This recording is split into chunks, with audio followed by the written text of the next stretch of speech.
and welcome to Delightful, Delicious, Delovely. Today on my channel, I am going to be doing yet another review. I'm going to be reviewing 3 different boxed mac and cheeses. I'm going to do this Cheo, I think you say it, Cheo. This is Cheo's chili mac and cheese. I'm going to do Dea, I think that's how you say it. Dea is just deluxe cheddar style cheesy mac, and I'm going to be doing the other brand, the other flavor of Cheo, which is the creamy mac and Cheo. I happen to really love the Cheo brand cheese. That's field roast makes it, right? Is that right? Not a fan of Dea typically. I've never liked their cheeses. They have a new sort of deli style sliced cheddar that's not bad, but there's a very specific flavor that is specific to Dea that I'm not usually a fan of. These I think could fool people, and their nacho or their cayenne pepper cheese that they make is great if you melt it down in a pot with a little bit of fire roasted tomatoes, and you have a nacho sauce, a vegan nacho sauce. All right, so I'm gonna get right into this here. I'm gonna start with the Dea. First of all, I want to talk about something. Can you see on this plate how much is here? It's a good healthy adult serving. The box calls this 3 servings though. I don't know what 3 people they're talking about. 3 toddlers perhaps. And the box has 900 calories, which is a fuck ton. That's a very fattening plate of food right there. But I'm going to try it. Pardon me.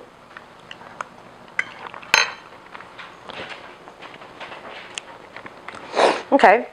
The way you make this one, by the way, is you boil the pasta for 8 minutes,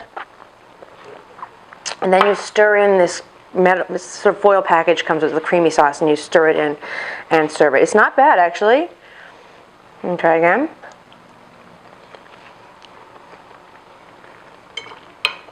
It's actually pretty good.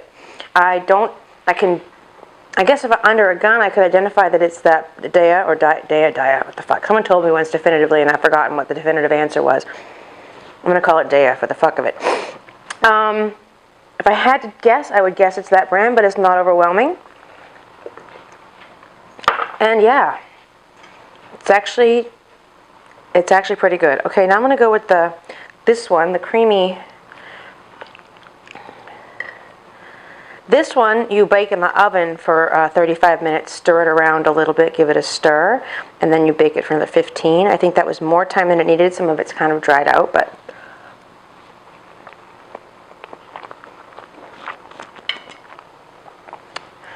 that is awesome.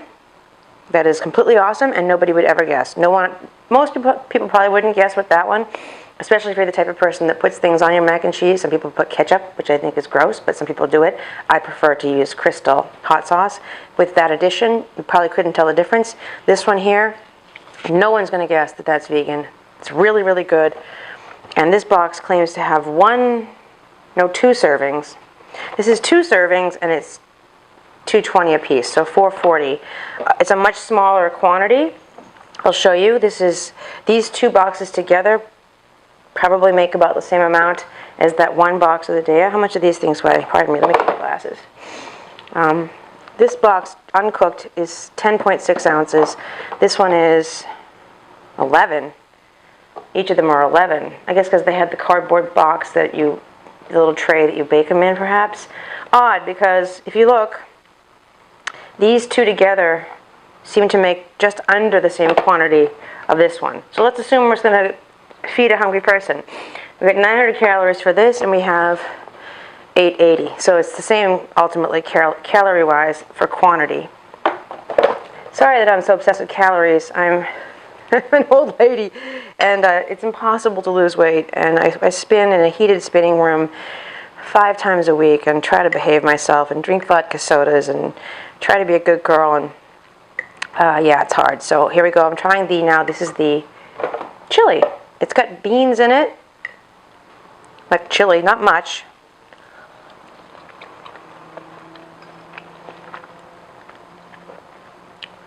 And that is also very good. Very light on the beans, I gotta say. It's probably 10 individual beans, little pinto beans or something. Maybe 10 total in there.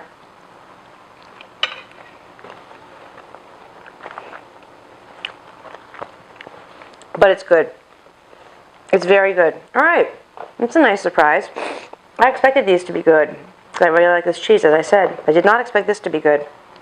So I would say my final remarks about this are that they're really fattening. And I prefer these. That's not bad though. I'll give that an 8.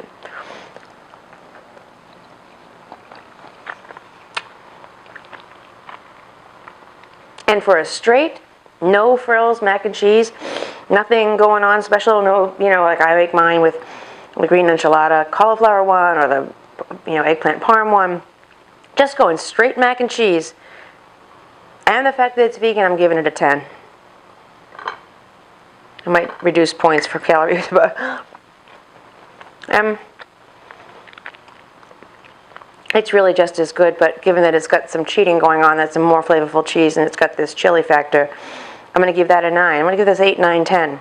I'm going to say an 8 on this. If you like this particular brand of cheese, this could be a 10 for you. This is a 10 for just straight up simplicity and awesomeness and undetectable veganness.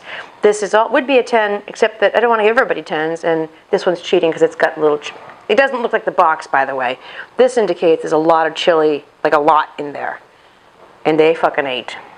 Ain't no lots of chili in there. I do this review with somewhat of an informed vegan mac and cheese perspective, having to, before I continue, I've threatened in the past that I was going to review these Sweet Earth burritos. They have like 5 or 6 flavors of vegan ones. This one here is the Curry Tiger. Hold on. Sorry. This is the Curry Tiger burrito. It's a blend of lentils, curried seitan, red peppers, potatoes, spiced with turmeric, whatever, cinnamon, and cardamom. And it has 1 serving at 320 calories. This is the Kyoto burrito, a Japanese-style blend of adzuki beans, edamame, bok choy, baby bok choy, spinach, and ginger.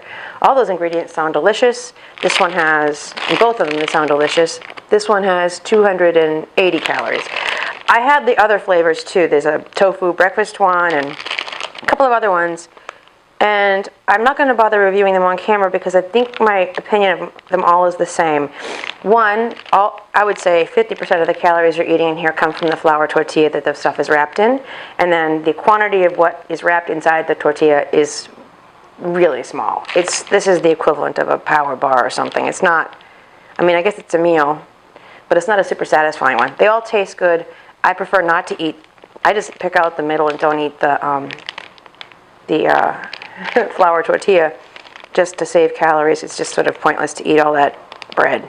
But so yeah, if you have a tiny appetite, or they're good. But I won't buy them again. I just find them to be, they're not cheap, not expensive, like $4 a piece or something. But they're just, I don't know, they're just not satisfying enough for my money. I have to eat 2 of them, and suddenly I'm all in this zone here, calorie count. Also, I'm going to get back to the vegan. I went to a vegan mac and cheese off contest downtown in Los Angeles. I guess it was last week, 2 weeks ago. And there were probably 15 people competing. I think that, let me put these in the freezer. I'll be right back. Okay, I'm back. I think I was actually invited a couple of months ago to participate in a Los Angeles-based vegan mac and cheese off, and I was going to do it until I realized I wasn't going to be allowed to make my own recipe. That they were like, "Oh, okay, great, you're going to cook it. You have to make enough in like heating trays to feed 100 people. A little tiny cup, like have 100 little mini servings." And I'm not a caterer. I'm a home cook. A dinner party is as big as I go. I don't own chafing dishes and that kind of stuff that you would need to do this sort of thing. And I don't know why all of a sudden it was like, now I'm going to make somebody else's recipe, but I'm going to do all the work. I'm going to cook it all here. I'm going to transport it downtown. I'm going to stand there all day and serve it. And if it sucks, I get blamed for it. And if it wins, it wasn't my recipe. So why would I do that? Suddenly I'm just free labor. So I didn't do it. I'm not totally sure whether these people all did what I was asked to do, or if this was a different event entirely. So I don't know if the people that were at this mac and cheese off were making their own recipes or not. 2 people I know, or 1 person I know for sure was, because it was the company that I reviewed here earlier called Rabbit Whole Foods.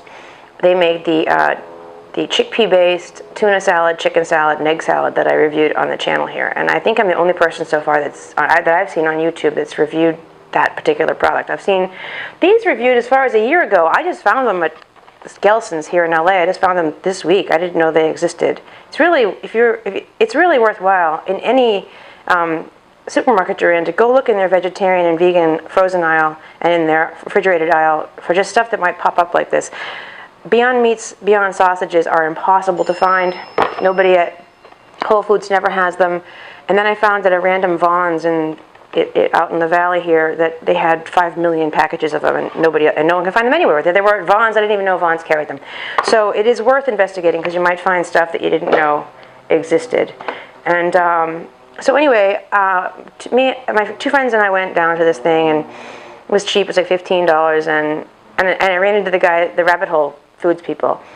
And he was like, I know you, and I had to, fortunately I liked the products that they made a lot. I just complained, again, how many calories were in them, and they were like, yeah, well, it's just the vegan mayonnaise, which is what I assumed when I did the review, but it's like 600 calories for a tiny little thing. I don't know where people put these things. No wonder America's fat. But anyway, much like these, I think they're delicious. This is a special occasion or hangover kind of food for me.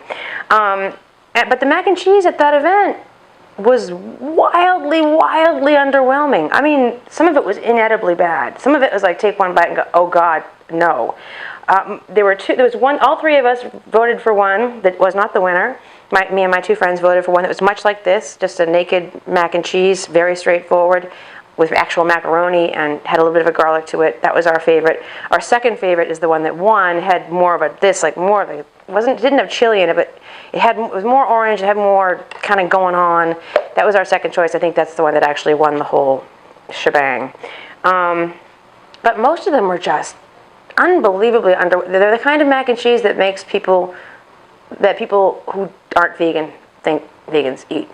In short, yucky and unsatisfying, and that's why people aren't vegan. I wish that I had been able to make my own recipe. I think I would have opted to do the 10-ingredient eggplant parmesan mac and cheese because it's fucking unbelievably good, and I feel confident I would have crushed at that event.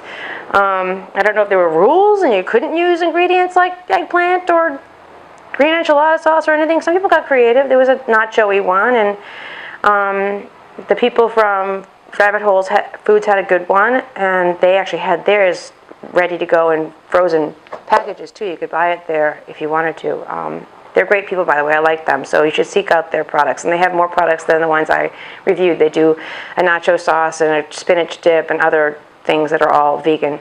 I'm assuming in those tiny containers that will make your fat ass.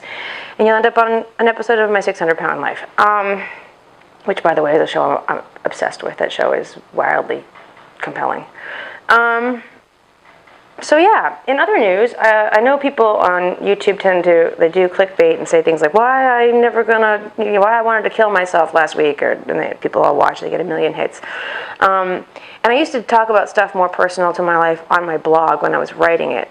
I haven't been doing a lot of that here, but I'm going to tell you a little story here today. That is, if you watch the channel here, you know that I got snuck basically into a Rachel Maddow luncheon. A friend of mine, Naomi Priestley, was invited, and she said, don't take me, take McCarthy. She loves Rachel, she has to go. And Naomi said to me, I want you to go because it's going to be full of, not just will you meet Rachel, who's awesome, but I want you to be in a room full of television and movie executives, and I want them to see you and see how great you look, which is unbelievably, devastatingly sweet and selfless of her. And it does appear that plan of hers worked, because I suddenly got a really important audition, more significant audition than I have gotten really in 20 years. I got to read to be Jughead's mom on Riverdale.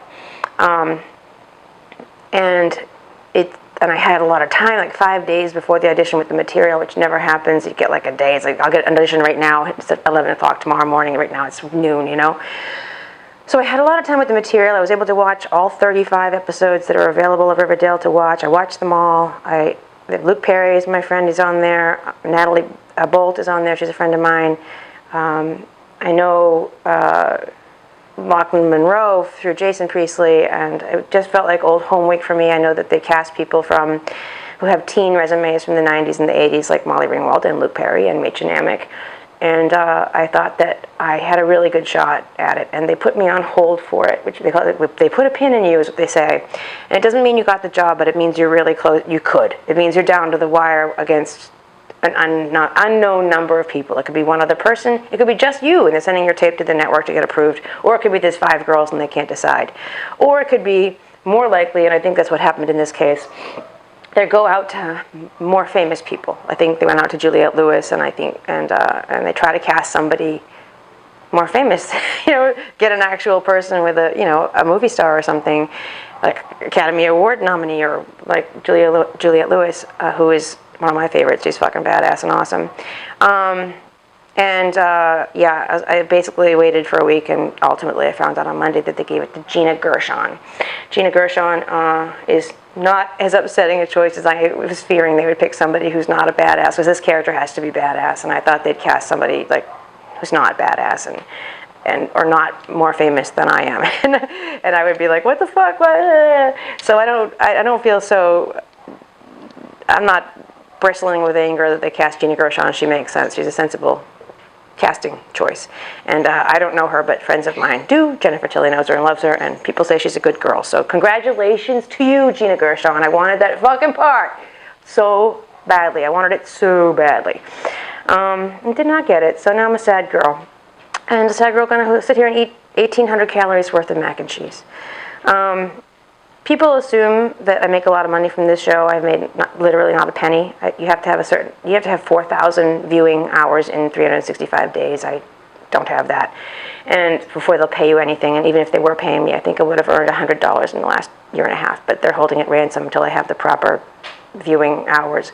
And people assume that I'm sort of set for life financially because they've seen me on TV or they see reruns of things on TV. And residuals for me are, honest to God, they amount to things like 38 cents. Like literally, I haven't gotten a check for more than $40 in a very long time. So, it's acting is a tough business, and I'm not set for life. I'm a working actor. I'm a struggling actress. I'm a struggling artist, and jobs like that job on Riverdale would have been really life altering for me. On so many levels, and it would have gotten more eyes on this channel too, which would be really great for me, not because I need to get my $100 out of YouTube, but because it's a really great platform to spread the word about vegan food and how great it can be. And so that is it. I hope you liked it. That's it. I'm going to stop rambling. And thanks for watching. Please subscribe.